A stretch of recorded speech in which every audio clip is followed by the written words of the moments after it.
Graça e paz, irmãos. Leonardo Vale, no canal Teologia Cristã. Eu vim aqui trazer para vocês um estudo sobre os sinais e os dias que a gente está vivendo em relação ao livro de Apocalipse, né? Então eu trouxe um estudo aqui que eu queria trazer para vocês e a gente poder estar alertando, né? Porque o livro de Apocalipse é um livro muito pouco falado, muito pouco mencionado, um estudo profundo ou falado nas igrejas, né? E alertado o povo de Deus.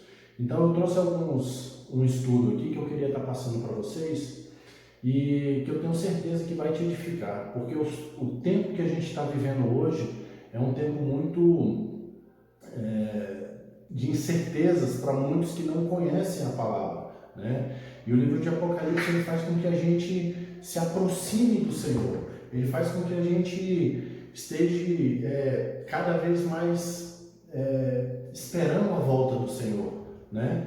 Então ele é um livro que ele traz uma promessa, né? Então o que é que fala? A revelação, o livro de Apocalipse, ele no grego significa retirar o véu, né? E retirar o véu é falar uma verdade, né? Então, poucas pessoas falam sobre o Apocalipse. Eu senti de gravar alguns vídeos falando a respeito do Apocalipse e como eu já venho falando e postando algumas coisas no canal sobre sinais da volta de Cristo e eu quero falar agora sobre o arrebatamento da igreja, tá? A promessa que o livro de Apocalipse tem que lá que está em Apocalipse 1:3. Bem-aventurados aquele que lê, os que ouvem as palavras dessa profecia e guardam as coisas que nela estão escritas, porque o tempo está próximo. Deus está dizendo que além de você ter uma bênção por ler esse livro, lógico que ler toda a palavra, fala que lá em Josué fala que a gente tem que meditar de dia e de noite, só por você ter a bênção de estar lendo a palavra de Deus, temos uma bênção adicional, que a gente não pode fugir desse livro de Apocalipse, o Senhor está falando. E ele é muito importante para nós porque adentramos que não podemos nos esquivar deste livro, tá? Muitos não gostam de ler esse livro, muitos às vezes leem, não entendem e tem alguns pontos chaves dentro desse livro que a gente pode estar meditando e estar se alegrando, porque ele fala que o Senhor está voltando e que a gente está indo para a glória e que a gente vai morar com ele para a eternidade. Glória a Deus, né?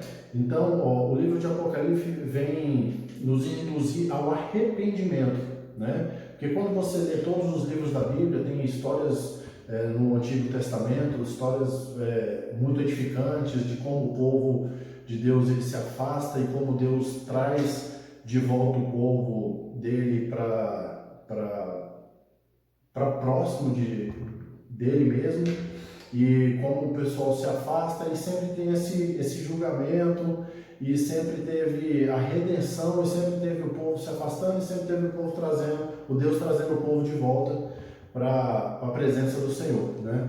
Então o livro de Apocalipse ele nos leva mais à visão de que Jesus está voltando e os últimos acontecimentos eles irão realmente acontecer. Quando a gente lê o livro de Apocalipse, a gente sente que a redenção, que aquilo vai acontecer, e que se a gente vê a vida, onde a gente está vivendo hoje, tudo já aconteceu. De Gênesis, a gente já está vivendo as últimas páginas, os últimos momentos da palavra de Deus.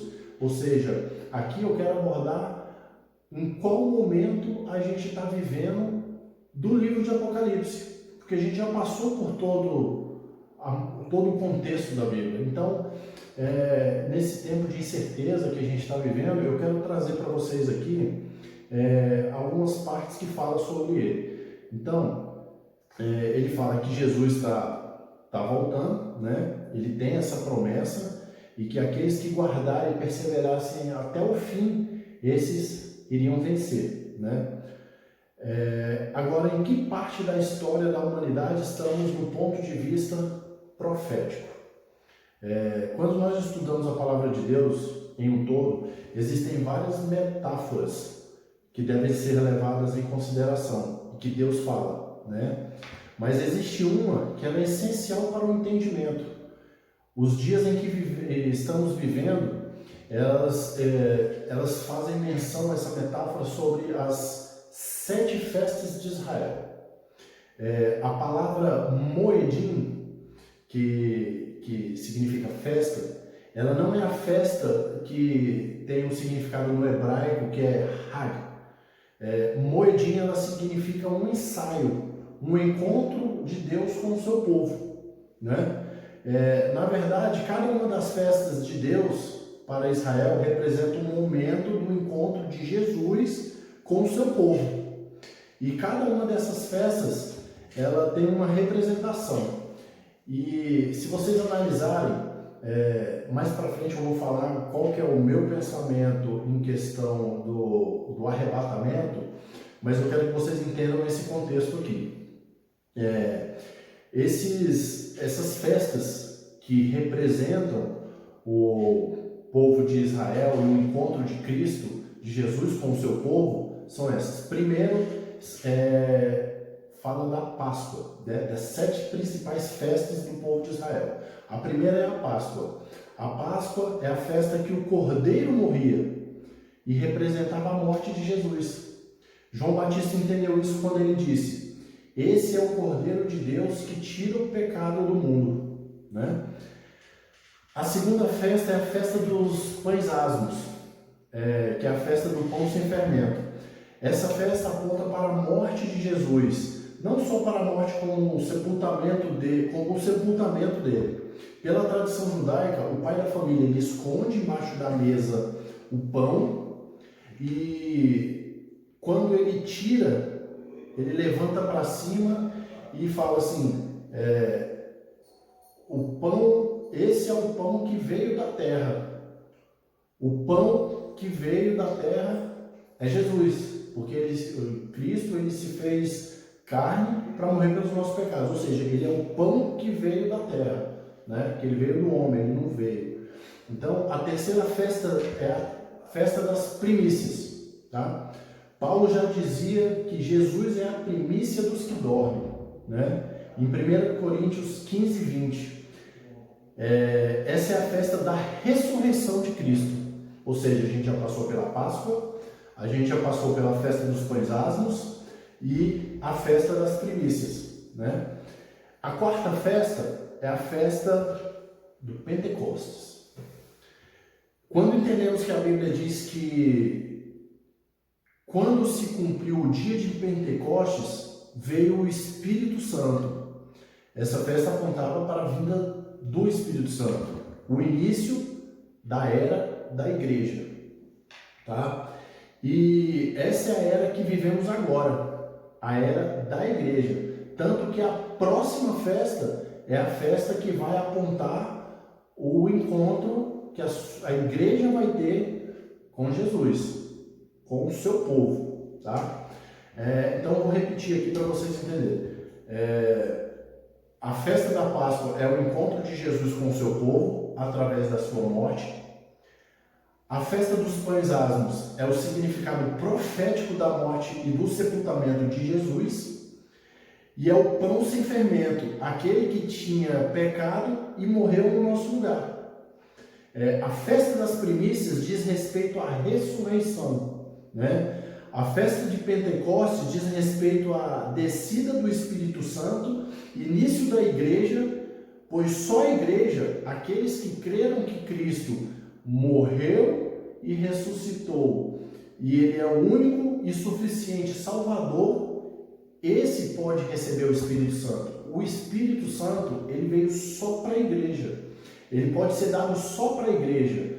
Aquele que creram. Porque se você olhar todo o contexto da Bíblia, depois ali no final do Antigo Testamento, quando Deus se cala e para de falar, fala assim: poxa, já mandei profetas, eu já falei com o meu povo se desvia, eu trago a salvação para o meu povo, eles me clamam, eles me buscam, eu trago a redenção, aí daqui a pouco vem outra geração e o pessoal se perde.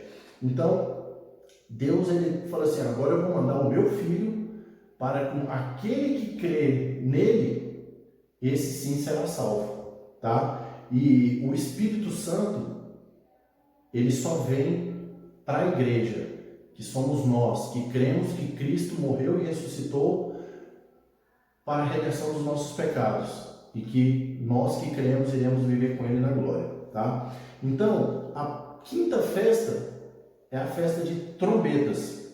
Essa festa aponta para o arrebatamento da igreja, porque o apóstolo Paulo diz em primeira carta dos Coríntios que fala: eis que vos digo um mistério, na verdade nem todos dormem, mas todos seremos transformados num momento, num abrir e fechar de olhos, ao soar da última trombeta, e a trombeta soará, e os mortos ressuscitarão incorruptíveis, e nós seremos transformados. Isso está lá em 1 Coríntios 15, 51 e 52. Uma curiosidade que eu quero trazer aqui para se ter uma ideia de como esse assunto é tão importante, saiba que a volta de Jesus é mencionada 1845 vezes em toda a Bíblia, sendo 1527 no Antigo Testamento e 318 vezes no Novo Testamento, tá? E qual que é a próxima festa? A próxima festa é a festa do Yom Kippur. Yom Kippur é a festa do perdão. É o dia em que o povo judeu jejua, se aquebranta, se arrepende e reconhece os seus pecados. E, ao meu entendimento, na linha teológica e de muitos outros irmãos, fala que esse momento está falando da grande tribulação, o Yom Kippur. E por ser perseguido, o povo de Israel vai se entregar a Deus e reconhecer que Jesus é o Salvador, como eles não haviam entendido ou não quiseram crer, e foram induzidos por muitos da época de que Jesus não era o Messias.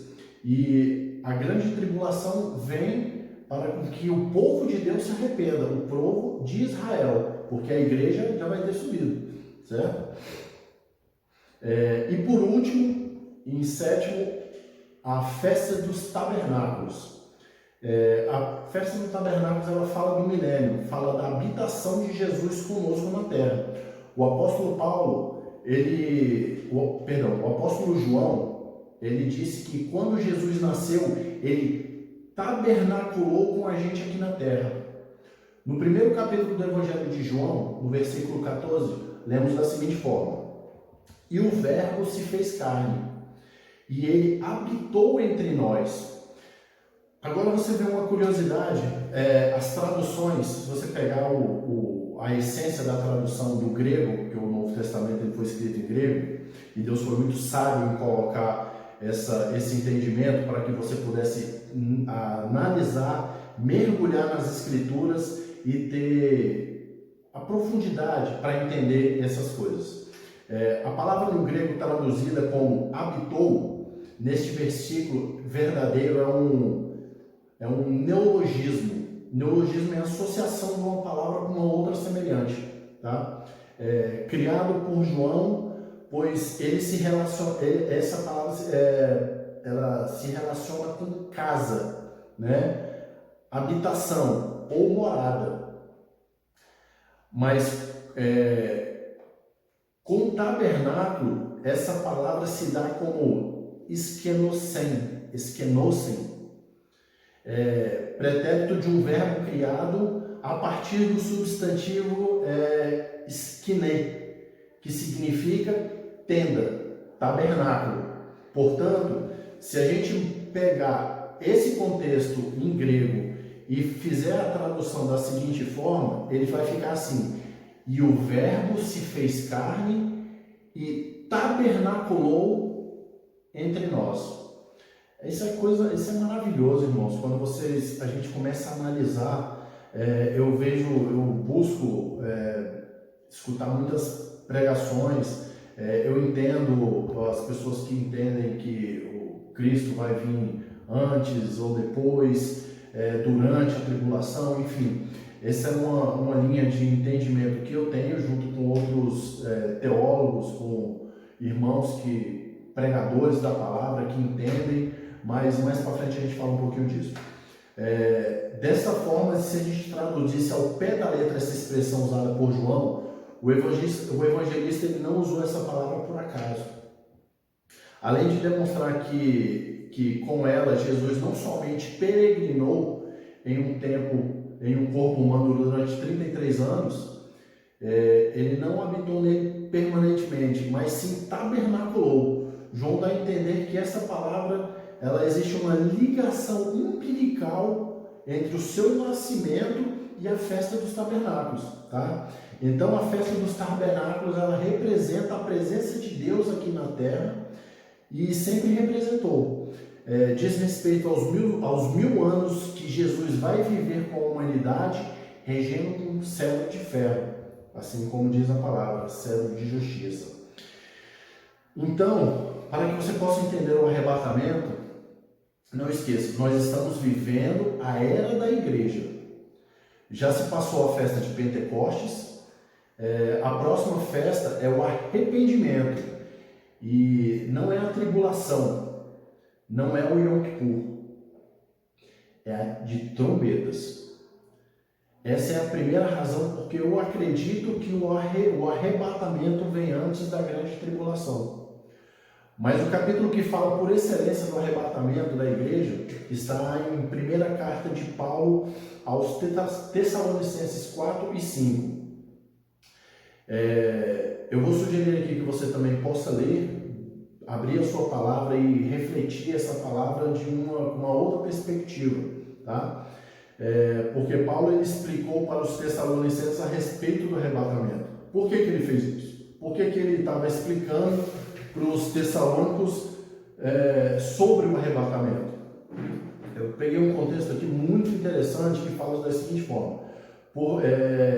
Deus quis dizer o seguinte: o povo estava achando que Jesus estava demorando para voltar. Então alguns começaram a ficar frios na fé e começaram a ficar tristes.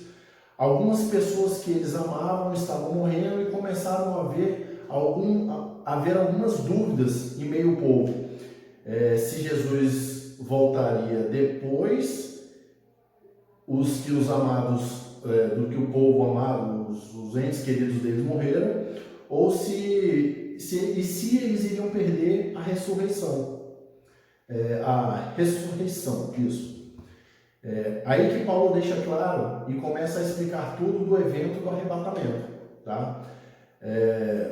Graças a Deus por essa dúvida que Deus colocou no coração, na qual ele pode explicar isso. Então, ele começa a explicar de uma maneira maravilhosa. Veja bem como é que ele fez. Vou fazer isso para que vocês comecem com 1 Tessalonicenses 4, 13 e 14. Quando Paulo responde algumas perguntas, ele diz: não quero, porém, irmãos, que sejais ignorantes acerca dos que dormem, para que não vos entristeçais como os demais, que não têm esperança. Porque se cremos que Jesus morreu e ressuscitou, assim também aos que em Jesus dormem, Deus os tornará a trazer com ele. Paulo usa de eufemismo. É uma maneira mais delicada que Paulo usa para falar dos crentes que morreram. Porque a palavra morte, que é a palavra chamada thanatos no grego, é uma palavra também que representava a morte espiritual. Então Paulo ele é bem delicado em usar esse eufemismo para falar que os que dormem, né? Ele tem uma delicadeza grande para falar com os irmãos com muito amor e carinho, para falar daqueles entes queridos que morreram e que eles iriam voltar e poderiam ter esperança que eles iam voltar a ver eles quando Cristo voltasse, né? Então Paulo está deixando claro que Jesus, quando vier, ele vai trazer a sua companhia os que morreram nele. Então a Bíblia deixa claro que as pessoas que morreram não ficarão dormindo, porque muitas pessoas interpretam isso erradamente, tá? Em segundo lugar, eu quero aqui apresentar um cronograma do arrebatamento representado pelo apóstolo Paulo nos versículos 15 e 17. 15 a 17 de 1 Tessalonicenses capítulo 4. A Bíblia diz o seguinte: afirmamos a todos vós, pela palavra do Senhor, que nós, os que estivermos vivos, quando se der ao retorno do Senhor, certamente não procederemos os que dormem nele, pois, dada a ordem, com a voz do arcanjo e ao ressoar da trombeta de Deus, o próprio Senhor descerá dos céus e os mortos em Cristo ressuscitarão primeiro. Logo em seguida, nós, os que estivermos vivos sobre a terra, seremos arrebatados com ele nas nuvens para o encontro com o Senhor nos ares. E assim estaremos com Cristo para sempre. Glória a Deus, aleluia. Irmãos, aqui Paulo está falando em primeiro lugar que Jesus descerá dos céus. O texto diz descerá dos céus e os mortos em Cristo ressuscitarão. Então, no arrebatamento, Jesus vai aparecer para os seus seguidores, sejam pessoas mortas, sejam vivos, que foi arrebatado aos céus. Ele não vai descer na terra. Esse aparecimento vai ser nos ares. E depois ele vai vir para o encontro, e isso, aí depois que ele descer, que ele vir, aí todo olho verá. Aí isso vai ser um evento para que toda a terra vai ver, tá? Paulo fala que primeiro Jesus desce nas regiões celestiais e a sua igreja irá encontrar com ele nos céus. Depois os mortos em Cristo ressuscitarão primeiro, e no versículo 16 fala da terceira coisa que vai acontecer. Depois os vivos serão arrebatados. Essa palavra arrebatados no grego significa ser levado à força. Literalmente os crentes serão arrancados aqui dessa terra e vão num abrir e fechar dos olhos, que é o que a palavra fala. Num piscar de olhos vamos aparecer arrancados daqui. Tudo isso que pertence a essa terra vai ficar, mas qual maravilhoso é sabermos que quando essa hora chegar, nós que cremos que Cristo vai voltar, que Cristo vai levar a sua igreja e que vamos encontrar com os nossos irmãos que morreram, aqueles na fé, aqueles entes queridos, aqueles que a gente ama, que se foram e que morreram em Cristo, a gente vai encontrar com Ele nos ares, porque primeiro eles ressuscitam e depois seremos arrebatados e iremos encontrar com eles. Aí iremos para o banquete, iremos para as bodas do Cordeiro, tá? Paulo lá em 2 Coríntios capítulo 12, versículos 2 e 4, ele diz assim: conheço um homem em Cristo que há 14 anos, se no corpo, não sei, se fora do corpo, não sei, Deus o sabe, foi arrebatado ao terceiro céu. E sei que tal homem, se no corpo ou fora, não sei, Deus o sabe, foi arrebatado ao paraíso. E ouviu palavras inefáveis que ao homem não é lícito falar. Paulo está falando de si mesmo. Ele está falando de uma experiência que ele teve ao ser sido arrebatado ao terceiro céu. E a experiência foi tão tremenda que ele não sabe discernir se foi em espírito, se foi no corpo. E ele fala disso 2 vezes. Explica que esse homem é arrebatado, mas não em seu corpo. O fato é que ele foi arrancado dessa atmosfera terrestre e foi ao terceiro céu. Então essa palavra do arrebatamento deixa bem claro que isso não será uma subida gradativa.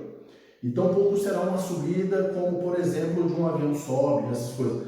Vai ser de repente, num piscar de olhos. toda a igreja será arrancada por violência daqui dessa terra e nós iremos encontrar com o Senhor nos ares. Isso é o que a palavra fala, tá? Eu creio que esse é o dia mais esperado da vida do cristão. Quando nós temos a Santa Ceia, que é a parte mais importante do cristianismo, daqueles que creem em Cristo, e que a gente lembra na Santa Ceia, é que o Senhor vai voltar, é que Ele vai voltar, e que nós devemos estar preparados para essa vinda, tá? Diferentemente da segunda vinda, meus queridos, eu quero só deixar um parênteses aqui. Eu queria que você abrisse o seu coração e pensasse que, independente dos que creem que Cristo vai vir durante a tribulação, outros que creem que vai vir depois da grande tribulação, ou eu que acredito, junto com muitos irmãos, que acredita que vai ser antes da tribulação, que a igreja não passa pela grande tribulação. Isso não é para gerar conflito, para dizer que um sabe mais do que o outro, ou que a teoria de um é certa, que a teologia do outro é correta, que a do outro é errada. Não. No final das contas, nós temos que estar preparados. Se a gente não passar pela tribulação, glória a Deus. Vamos todo mundo para o banquete. Agora, se a gente passar, a gente tem que estar preparado. E se a gente for arrancado no meio, a gente tem que estar preparado do mesmo jeito. Então, por favor, eu peço que você que tem uma opinião diferente da minha, abra seu coração. A segunda vinda de Jesus, que fala lá em Mateus 24, é um outro encontro que ele vai ter. Nesse segundo encontro, ele não está vindo para tirar as pessoas da tribulação, ele está vindo para julgar o mundo. Esse encontro que vai ser nos ares, que vai ser na terra, ele vai pisar no Monte das Oliveiras, a segunda vinda dele, né? Depois dos ares. É nesse momento que ele vai julgar a humanidade. O arrebatamento não. Ele está trazendo aos seus para si um momento de comunhão para o casamento do Cordeiro, amém? Então o arrebatamento é diferente da segunda vinda de Mateus 24. Jesus está falando para os judeus, falando que para os seus discípulos, porque eles perguntam quando que seriam aquelas coisas que iriam ser implementadas no reino. Então, literalmente, quando eles perguntam isso, Jesus ele pula a questão do arrebatamento, porque ele está falando sobre um cronograma para o povo de Israel. Então, nessa segunda vinda, todo olho verá. Será como um relâmpago que sai do Oriente para o Ocidente, e todo mundo vai ver, porque o relâmpago é um fenômeno visível. O arrebatamento, que ele vem como um ladrão da noite, que ninguém vê, que de repente milhões de pessoas vão desaparecer. Imagina o impacto que isso vai ser para a humanidade. Imagina o impacto, milhões de pessoas desaparecendo, o caos que vai ser isso no sistema financeiro, como vai ser isso para o mundo inteiro, como que vai ser esse impacto. E o mundo vai estar um caos tão grande que, por mais que a gente saiba que hoje tudo está se movimentando para o anticristo, está tendo uma ascensão dele, tudo está sendo preparado para que o anticristo tome a sua posição, isso será a chave final para que ele possa se assentar, porque aqui não vai ter mais o Espírito Santo. O Espírito Santo vai ser arrebatado, vai ser levado junto com a igreja. E se, meu irmão, se esse mundo está do jeito que está, a gente tendo o Espírito Santo para nos convencer dos nossos pecados, imagina como vai ser quando não estiver aqui. Aí o negócio vai ficar tenso. Veja o texto que Paulo deixa isso bem claro. Ele fala primeiro dos mortos em Cristo, depois nós, que estaremos vivos. Ele está falando de que seremos arrebatados. O texto deixa bem claro isso, irmãos. O arrebatamento é para todos os crentes, os que morreram e os que estiverem vivos. E a segunda vinda não. Esse é para o mundo inteiro. O mundo inteiro vai ver. O mundo inteiro vai passar pelo juízo. Vocês conseguem entender a diferença do arrebatamento e da segunda vinda? O arrebatamento, portanto, é para livrar os crentes da grande tribulação, e a segunda vinda é para trazer juízo sobre a terra.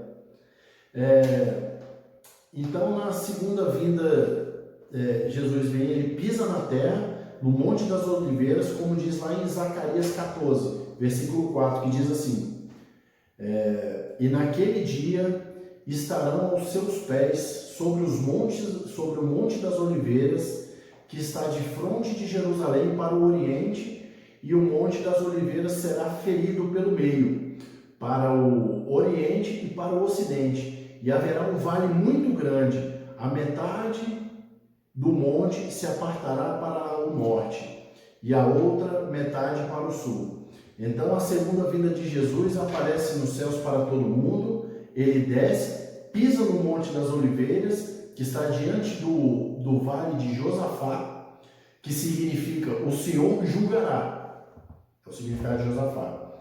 E ali ele vai julgar todas as nações. O arrebatamento nos ares, ele só é para os crentes, primeiro os mortos em Cristo, depois os vivos que esperam a sua vinda. Amém? Outro ponto que eu quero trazer é que nossos corpos serão transformados.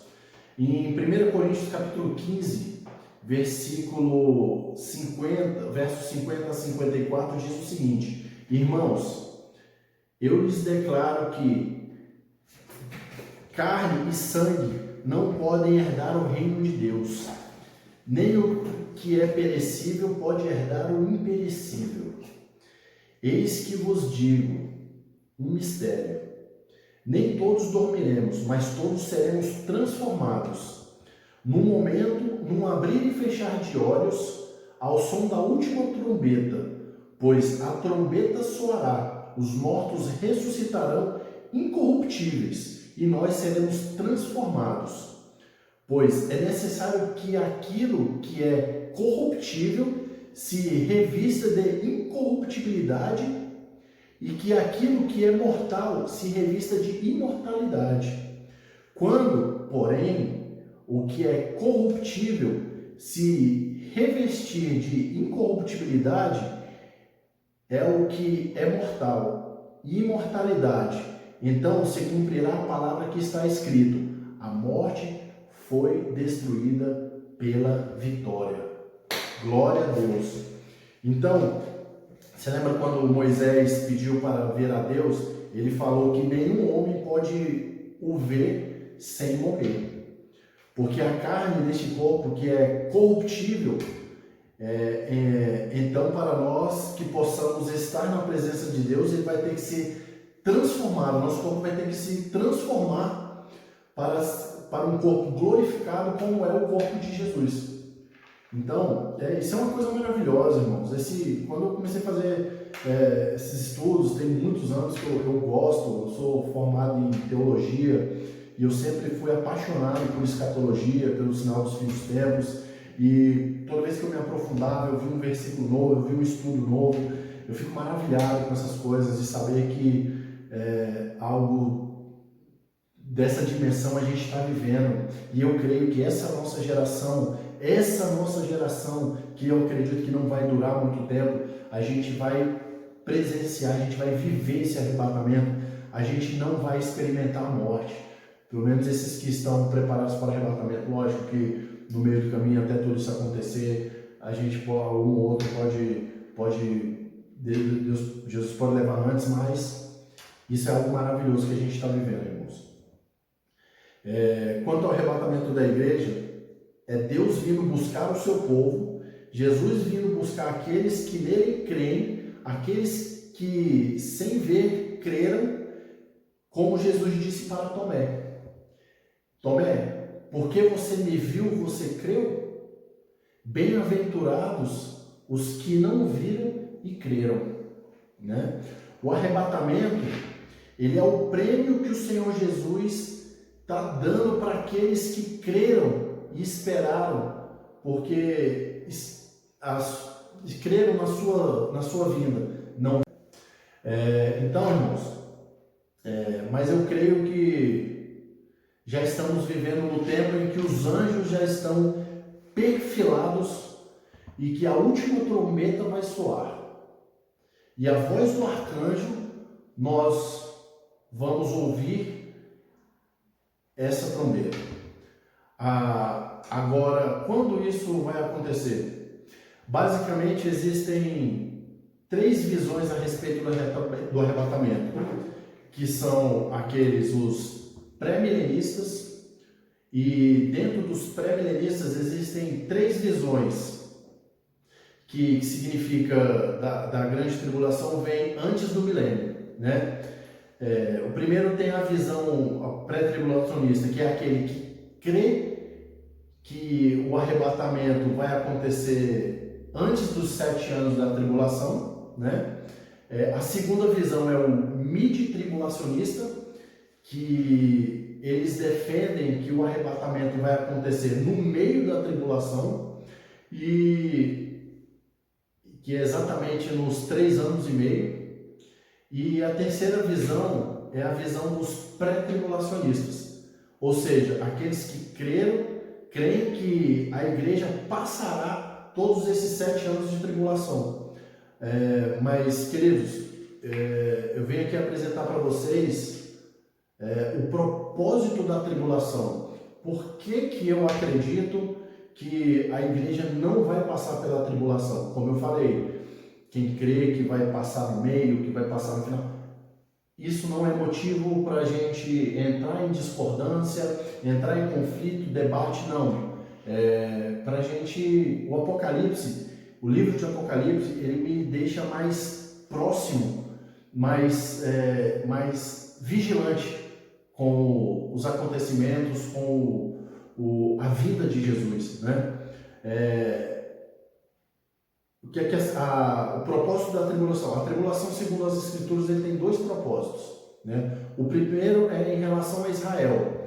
A redenção de Israel vai ser através da grande tribulação e da perseguição que Israel vai sofrer. E eles vão se entregar para Jesus e reconhecer que ele sim é o Messias, né? Existe um outro estudo também que fala sobre as colheitas, porque tudo relacionado à primeira e à segunda vinda de Cristo, tudo é relacionado às tradições dos hebraicas, né? Então existem as colheitas de Israel, sobre as 3 principais colheitas, que faz menção também, que em um outro momento eu posso explicar, que os que são arrebatados, que faz menção à colheita do trigo, os que vão passar pela tribulação, que isso já é um outro contexto, e o último é o povo judeu, que são como a uva, né? Mas eu não vou me alongar aqui para o vídeo não ficar muito grande, tá? E o segundo motivo da grande tribulação, como diz a própria palavra, é a condenação dos incrédulos, né? Então, eu creio muito que muitas pessoas que falam que existem vários caminhos que levam a Deus, Deus é amor, mas também é fogo consumidor, né? E Deus, ele não divide a glória dele com ninguém. Então, as pessoas podem escolher seguir a Deus, acreditar ou não. Deus não fez um boneco, Deus não fez uma marionete, um fantoche. Deus, ele fez pessoas que pudessem escolher amá-lo e segui-lo e crer na sua palavra. Isso que primeiro a gente abre o nosso coração e o Espírito Santo vem e faz a obra, tá? Então, a grande tribulação, o segundo motivo que eu creio que é a condenação dos incrédulos. Isso está na palavra. É importante entender que nos 3 primeiros capítulos do livro de Apocalipse, a palavra igreja aparece várias vezes. Fala das 7 igrejas. A primeira carta da igreja é Éfeso, e daí por diante, né? Vai até todas as cartas ali que fala da igreja. Já no capítulo 4, versículo 1, o apóstolo João diz o seguinte: pois destas coisas, essa frase em grego, ela tem um sentido metatauta, né? Que já eu explico. Depois dessas, ele fala assim, primeiro o versículo 1 fala: depois dessas coisas, olhei e eis que estava uma porta aberta no céu. Vejam que ele está vendo. E a primeira voz, como a de trombeta, ouvirá falar comigo, disse: sobe aqui e mostrar-te-ei as coisas que depois destas devem acontecer. Veja, irmãos, que aqui João está tendo uma visão do arrebatamento. Aliás, ele experimentou. Ele foi arrebatado também. Então, você pode ver que depois dessas coisas, essa metatauta, sempre que a Bíblia usa esse contexto grego, ela usa porque ela está finalizando uma sessão e está iniciando uma outra, tá? Então, isso é eu vi de um teólogo muito estudioso sobre essa profundidade do grego, né? Então, nesse momento, João está falando que termina uma situação e começa uma outra, né? Essa expressão ela se separa que vinha antes e do que vinha depois. Então, claramente o apóstolo João está dizendo que a gente, que é uma era, acabou e agora está começando uma outra. Em outras palavras, ele está dizendo que está terminando a era da igreja e está iniciando o tempo da grande tribulação. A era da igreja está acabando. A gente, até eu falo, não sei até onde que esse vídeo vai chegar, mas o tempo de se arrepender é agora. O livro de Apocalipse, os sinais da volta de Cristo, é para que a gente fique atento, porque está acabando. O tempo de se arrepender é agora. É o tempo de se aproximar a Deus. É tempo de você pedir perdão. É tempo de você se aproximar da sua família. É tempo de você buscar o Senhor. É o tempo de você levar a palavra. É o tempo de você se aproximar do Senhor. Se arrepender dos seus pecados. Tá? O que a gente lê nesse capítulo 4, versículo 11, fica muito evidente que ele está falando do arrebatamento. Porque primeiro, depois dessas coisas, é uma virada de página e uma nova etapa que vai começar, que ele diz: eis não somente uma porta aberta no céu. Essa porta aberta no céu é a porta que vai nos levar no arrebatamento da igreja para a presença do Senhor. Ele diz como também a primeira voz que vi como de trombeta. Lembre-se que o que vai levar as pessoas para o céu no arrebatamento é o toque da trombeta, dizendo aqui fala o seguinte: mas uma vez sobe aqui, é uma referência, tá? Todo mundo sendo levado, e te mostrarei o que deve acontecer depois dessas coisas. Então na visão, vamos falar assim, sobe aqui. Tá? Então, onde acontece o arrebatamento da igreja no livro de Apocalipse? Que é no capítulo 4, versículo 1. A partir do capítulo 5, todo mundo está diante do trono de Deus. Todo mundo está para adorá-lo. Todo mundo recebendo a coroa, que é o galardão que vamos receber quando a gente entrar na presença. E de repente, na sala do trono, entra o Cordeiro de Deus, e que é aquele que arrebatou, aquele que morreu por nós, nosso Senhor e Salvador, Senhor Jesus Cristo. Irmãos, eu creio que nós não vamos passar pela grande tribulação, mas é importante que você se prepare para que você não seja encontrado como aquelas 5 virgens que não estavam nem aí, que não guardavam a sua lamparina. Veja bem, a parábola das virgens fala que as 10 estavam dormindo, porém 5 delas não guardavam o seu azeite, e 5 tinham as suas lamparinas cheias de azeite.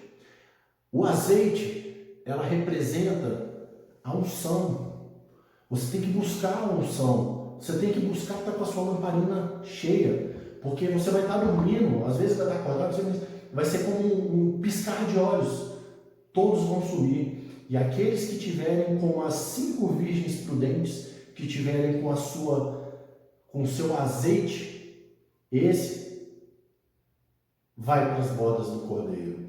Que fala que aquelas que não tiveram, que não estavam nem aí, que não tinham óleo, a porta se fechou e não puderam entrar. É tremendo. Então, é hora de se santificar, é hora de a gente se preparar, estar com a nossa vida no Senhor, porque é isso que vai nos levar, sabe? A gente nada desse mundo, por mais que a gente receba bênçãos nesses últimos, porque eu ainda acredito que aqueles a qual Deus fez uma promessa, Ele vai cumprir, e está para ser cumprido, irmãos. Se você crê nessa palavra, creia que Deus vai cumprir as promessas na sua vida, porque Ele não é homem para mentir. Então, essas promessas irão se cumprir. E Deus, às vezes, vai te dar uma grande quantia, vai cumprir o que prometeu na sua vida, e às vezes é nesse momento que, às vezes, a soberba cresce, a vaidade cresce, o orgulho, a avareza, e você vai perder a sua salvação. Então, irmãos, tem o capítulo 3, versículo 10, que fala... Então, a partir do capítulo 4 até o final, não aparece mais a palavra igreja no livro de Apocalipse. Por quê? Porque a era da igreja acabou. A igreja não está mais na terra. A igreja vai estar no céu, juntamente com o Senhor. Então, aí a gente volta depois para poder, com Cristo, como seu exército, para julgar esse mundo. A palavra é bem clara, né? Eu também acredito que cada carta é dirigida a um período da igreja, né? Começando eu creio que a gente está vivendo hoje o tempo da igreja de Filadélfia e a igreja de Laodiceia, que é a falsa igreja, né? Então, isso tem um outro estudo muito profético nisso daí. Então, eu quero deixar isso daqui, ó. Então vejo que Jesus disse para a igreja de Filadélfia: porque guardastes a palavra da minha perseverança, também eu te guardarei da hora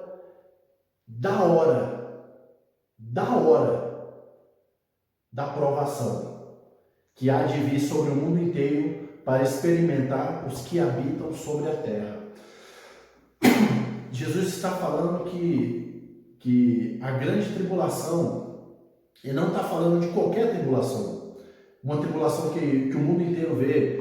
E crente hoje que não passa por tribulação, tem alguma coisa errada, né? Porque a igreja ela passa por tribulação, a vida inteira passou, né? Não significa, como alguns estudos que eu acredito que os irmãos falam, a igreja sempre passou por tribulação. Então não é essa, a gente vai passar pela grande tribulação. A igreja passa por tribulação. Mas a grande tribulação, que é o que eu acredito aqui, que a gente não vai passar, porque se a gente for olhar, a igreja inteira no mundo ela vem passando por perseguição, desde a época de Nero. Quem não assistiu aquele filme O Apóstolo Paulo, eu sugiro que assista, você vai ver quão tremendo foi a época de Nero, os primeiros mártires sendo jogados nas arenas, serem feitos como postes, sendo queimados nas ruas. Hoje o pessoal lá da África morrendo lá por causa pelo Boko Haram, os países do Oriente Médio morrendo pelo Islã, pessoas que estão morrendo pelo Estado Islâmico, e muitos estão sendo perseguidos e morrendo por Cristo, morrendo por Jesus. Mas não é a grande tribulação que fala, porque a grande tribulação ela vai acontecer no mundo inteiro, né? Agora, qual que é o objetivo da grande tribulação? Em Apocalipse 13:10, fala: eu te guardarei da hora da grande tribulação, que há de vir sobre todo mundo para experimentar, para provar os que habitam sobre a terra.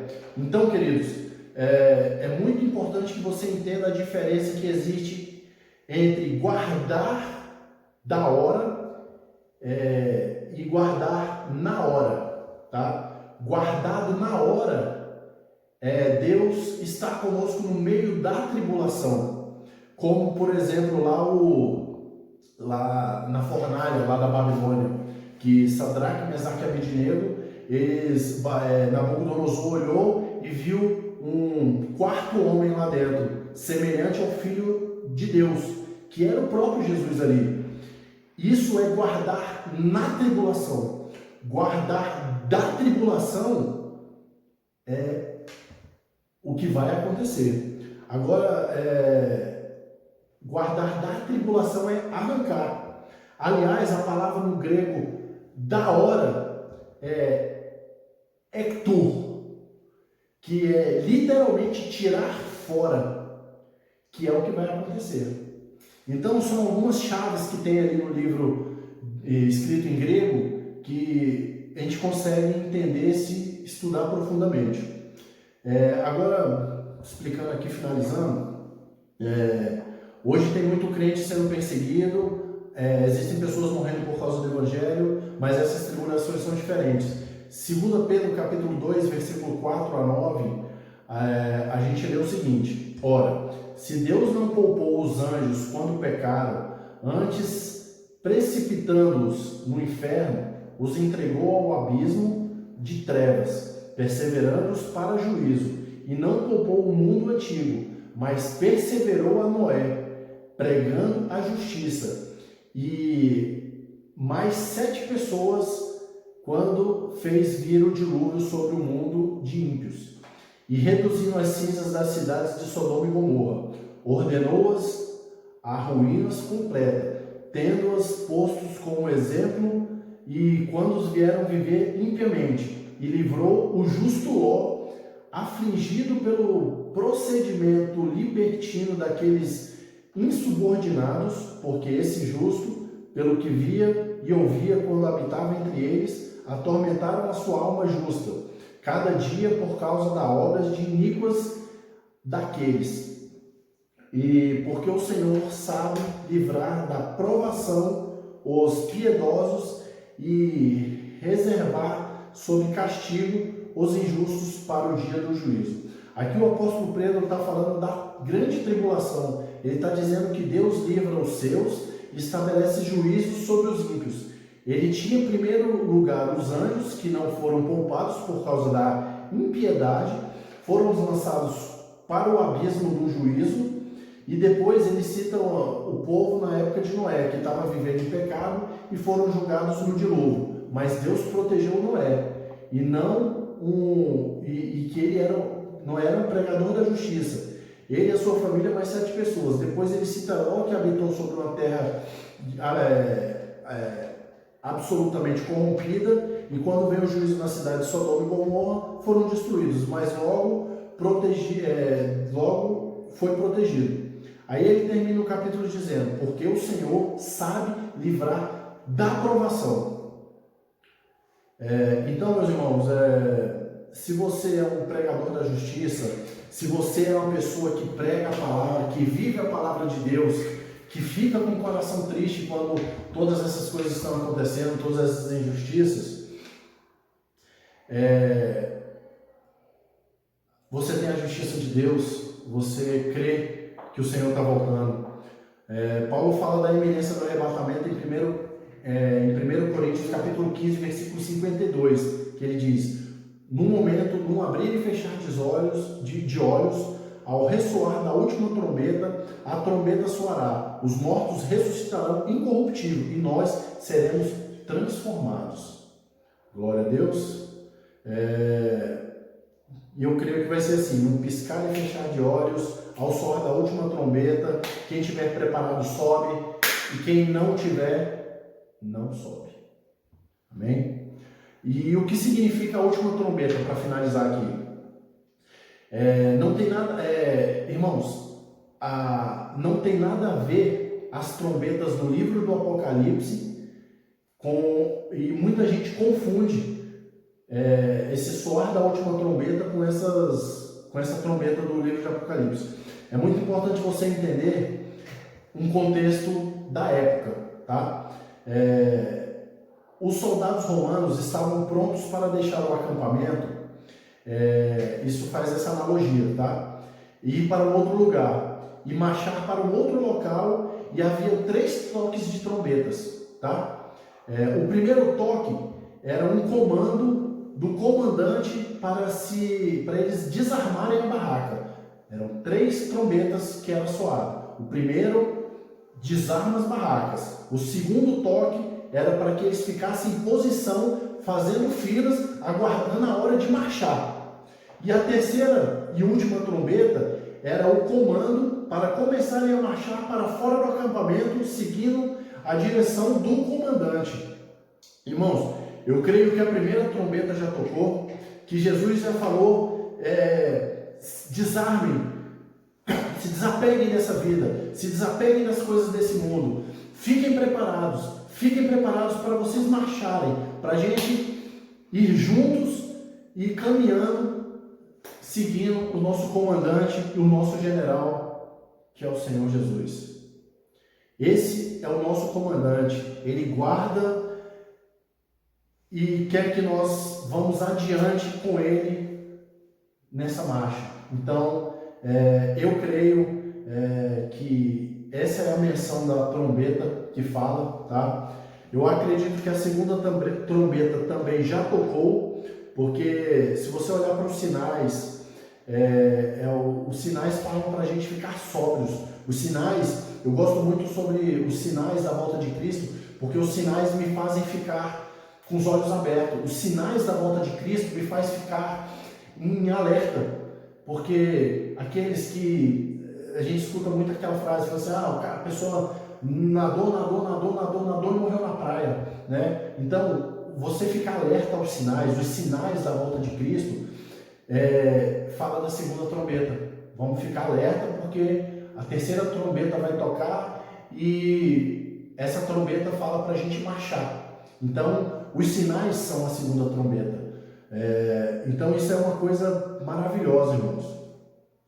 E essa trombeta, essa segunda trombeta, é o tempo de confessar os nossos pecados e a gente se santificar para uma vida, preparar os nossos ouvidos, porque ao soar da terceira trombeta, a gente vai ser arrebatado e a gente vai marchar atrás do nosso Senhor. Eu estou esperando ansiosamente o soar dessa última trombeta. E você está preparado? Isso é só o início. As coisas aqui ainda vão piorar muito.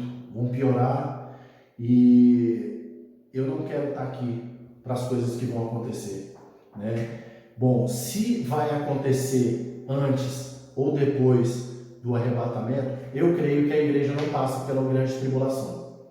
Eu creio, através de todo esse estudo que eu falei para vocês aqui, desculpa às vezes se eu atravessei alguma coisa, se eu gaguejei alguma palavra, mas Deus colocou no meu coração para com que eu viesse alertar. Eu quero fazer parte do povo que está alertando o seu povo, porque eu quero até o último segundo do soar da última trombeta está levando o Evangelho, está pregando arrependimento, está levando para as pessoas que se arrependam e que o Senhor possa me dar autoridade para poder falar da palavra dele, para que muitos venham se arrepender, para que essa palavra possa entrar no seu coração, irmão.